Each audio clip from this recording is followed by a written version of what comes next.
relying on the government, relying on welfare, relying on EBTs, all this shit. That's what's destroyed. And it's not only the black community, it's the Armenian community, it's the Hispanic community, it's the black community. Anybody who relies on the government, you are doomed. You will not grow, you will not succeed. And what will happen is you'll be stagnant for the rest of you. You will not create any sort of generational wealth for your family because that's what the government wants. The government does not want you to succeed. They want to keep the money for themselves and they want you to rely on them as much as possible so you could be a good boy and you could continue to vote for them over and over and over. Because God forbid you vote Republican, they'll cut your welfare, they'll cut your EBT, they'll cut your Social Security. I don't think that's a true statistic. Martin. I really don't think so. I think that's a false narrative. Why is it that majority of democratic cities are becoming more urbanized? Why are they building up instead of out? It's because of the free. It's like the free what? It's the welfare and everything like that. Oh, well, that's what I'm just saying. But Armenians isn't Armenians notorious for that too? When the that's what I'm saying. I'm saying everybody. Influx of Armenians that came to America. How many millionaires do you know that have grown and built a business relying on the government? I mean, I'm sure there's a handful of them, but again, I understand what you're saying. But again, nowadays, everybody's going to rely on the government. Veterans, we rely on the government. And how does the VA treat veterans? Depending on what part of the country you live in. See, it's always depending on. Let's speak on a realistic ratio. On average, how does the VA treat their veterans? It's not the best because the VA is a socialist program, and we feed into it. Well, majority of the United States runs on socialistic features. Yes. See, anybody who says I'm a full-on capitalist. No, you're not. You're not a full-on capitalist because you still rely on certain socialistic features which this country has, which I'm not against. I don't think any of us are against it. The fire department, the police department, the postal services, those are all socialistic features that we have. If you are a true capitalist and your house is burning, don't rely on the fire department. Hire your own private fire department to come and put the fire out. And then have them bill you. But they're not going to. Exactly. It's like insurance. You don't have to buy a car liability insurance through an insurance carrier. You could self-insure. But why would you put up minimum $30,000 out of your pocket if you're involved in an accident? Why pay a smaller premium for 10 times more coverage? Again, people are not going to do it because they're way too comfortable and all these benefits are provided. We pay into Social Security, we pay into Medicare because when that day comes, we're hoping to use it one day. Yeah. By the way, let me correct myself. It's actually the black population in prison systems is close to 38%. I was confusing it with the single parent is over 70%, where they grew up with a single parent, predominantly a single mom, not 70% blacks in prison. Just to correct myself. It's just sad when you go to downtown LA, you go to Skid Row, you go to certain areas, you see what's going on with the black community and the drugs that are involved, the homelessness that's involved. I mean, we have that one clip that was during the protest, right? I mean, look at this clip, man. Fuck Donald Trump! Fuck Donald Trump! Fuck Donald Trump! Fuck Donald Trump!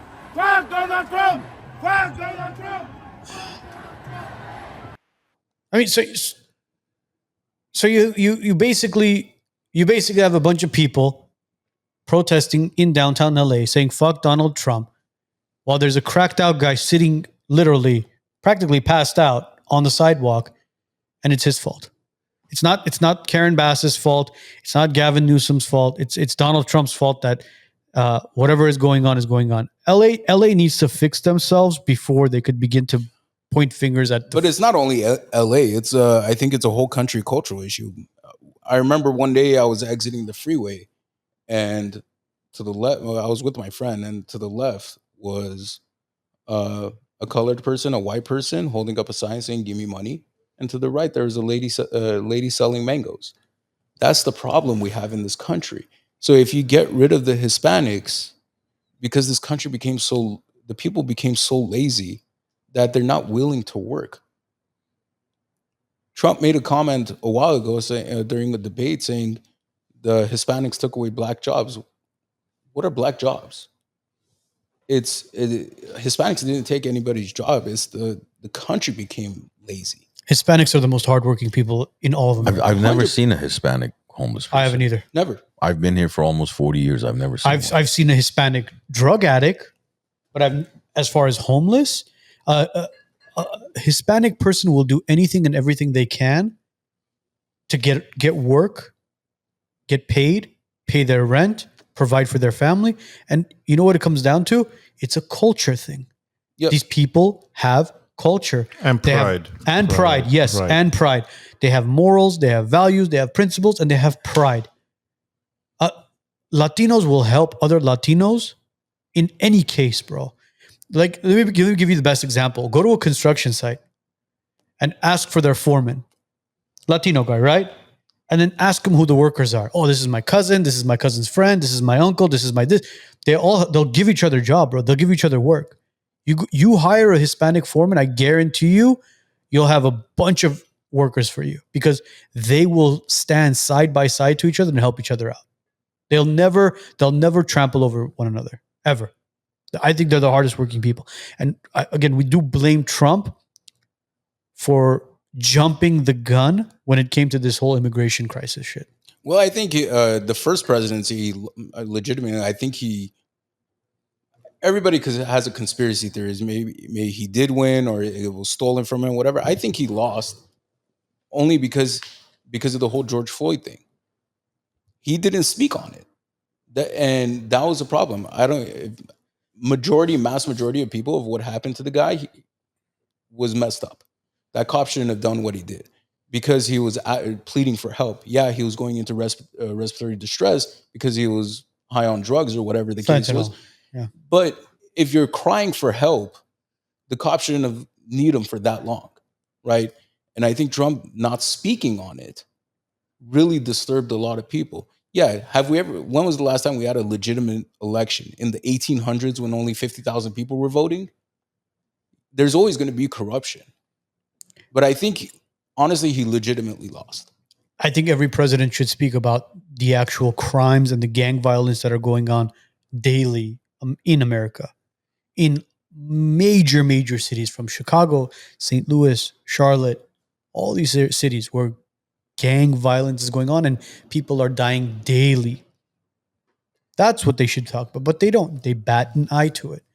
But George Floyd was an excuse to create this, and phenomenal job by the media, by the way, to put this guy on a pedestal and make him into a god. Because that's what they did. They built murals about him. They made him seem like, oh my God, he was this amazing person. No, he wasn't. He was a drug addict. He was a gang member. He held a gun to a pregnant woman's stomach as his friends robbed her house. That's the type of person he was. That whole George Floyd thing was an excuse for the media to use him, George Floyd, to topple Trump. I agree with that. I wouldn't be surprised if eventually they have an official national holiday, George Floyd Day. Yeah, they'll replace Columbus Day with George Floyd Day. Well, Columbus Day has been Well, they already replaced by yeah, Indigenous they already- Day. So Indigenous Day.